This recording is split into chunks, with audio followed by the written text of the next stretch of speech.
सुनसान सड़कें, घरों में बंद रहने को मजबूर लोग, सांप्रदायिक तनाव के बाद का मंजर। उदयपुर आज भी सकते में है।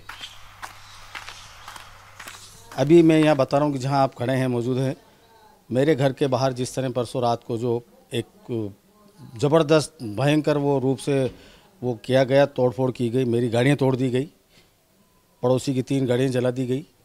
ये मुल्क की जो गंगा जमुना तहजीब है, गंगा जमनी तहजीब, उसको जरूर बट्टा लगा है।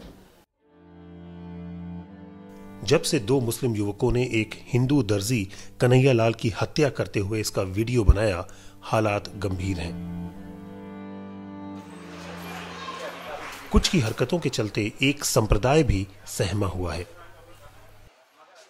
अगर 2011 के सेंसस को माना जाए तो उदयपुर में भी राजस्थान के ही आसपास करीब 10% मुस्लिम आबादी है। आम आदमी की जो रोज़मर्रा की ज़िंदगी में ये सब से कोई ताल्लुक ही नहीं था इस सब का। वो सडन कुछ सिर फिरे लोगों की वजह से वारदात हुई और उसका खामियाजा हर आम आदमी को भुगतना पड़ रहा है। बाउंडेशन है कि हम उस काबिल नहीं है कि एकदम सडन छोड़ दें सबको, घर छोड़ दें, एरिया छोड़ दें, लेकिन बहुत ज़्यादा खौफ है अंदर।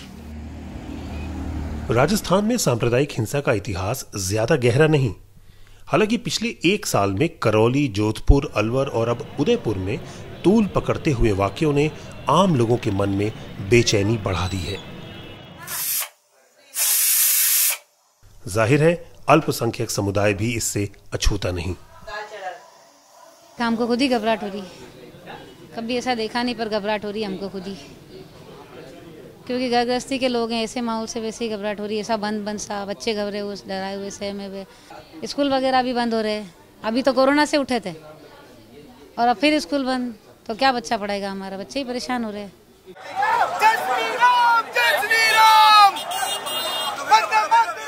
कन्हैया लाल की निर्मम हत्या पर गुस्सा आज भी कायम है। अभियुक्त हिरासत में है, जांच जारी है, लेकिन लगता है बदले की भावना खासी बढ़ी हुई है। ये बता पाना मुश्किल है कि इस शहर में इस वक्त कर्फ्यू लगा हुआ है। हम लोग कलेक्ट्रेट के ठीक सामने हैं और मेरे पीछे सैकड़ों हजारों लोग पिछले 1 से 2 घंटे से जमा हैं और यहाँ पर नारेबाजी हो रही है कर्फ्यू के दौरान। ज़्यादातर युवा हैं, दूर दराज से आए हैं। हिंदू समाज जो है वो डरने वाला बिल्कुल भी नहीं है, गलतफहमी में कोई ना रहे, और भारत जो है वो सेक्युलर होने की जो सज़ा है वो अब नहीं भुगतेगा। तो आप उदयपुर का जो हिंदू समाज है वो हमेशा से जितने भी अन्य समाज है, अन्य धर्म है, अन्य मज़हब है, सबका हमेशा साथ दिया है। बट इसका मतलब ये नहीं है कि आप आकर के और हमारे ही लोगों को इस तरीके से दिन दहाड़े मार करके जाएंगे। क्योंकि दंगों या हिंसा का कोई एक दायरा नहीं होता, तो जाहिर है इसमें पिसने वाले आम इंसान ही होंगे।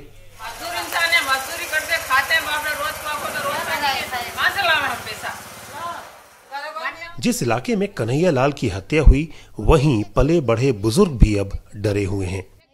हाँ, नहीं वही तो समय नहीं है, अभी देखा है पहली दफा, वो तो माहौल तो अब क्या करें, जो करा जिसको सजा मिल रही है, एक हाथ से ताली नहीं बजे, दूसरा क्यों दे रहे हो सजा? ये घटनाओं को लेकर के शहर तो पूरी दहशत में आई है। पिछले कुछ सालों में भारत में सांप्रदायिक हिंसा के मामले बढ़े हैं। कई लोग इसे हेट स्पीच और सोशल मीडिया पर भड़काऊ बयानबाजी से भी जोड़कर देखते हैं। उदयपुर ने भी ऐसा गहरा तनाव पहले नहीं देखा और महसूस किया था। समाज सुरक्षित रहे हमारा। उदयपुर शहर एक शान शहर है जिसका पूरी दुनिया में नाम है और यहाँ सभी बहुत ही मोहब्बत अखलाक से रहते हैं। और आज से नहीं, महाराणा प्रताप की टाइम से जब हकीम का सूरी जो थे वो उनके सेनापति थे, तो यहाँ ऐसा कुछ नहीं। लेकिन अभी अभी कुछ टाइम से ये जो स्वार्थपूर्ण वातावरण, कुछ राजनीतिक लोग हैं जो अपने स्वार्थ के खातिर इस तरह की अशांति फैलाते हैं और हर कम्युनिटी के अंदर कोई ना कोई ऐसा अशांत लोग होते ही हैं।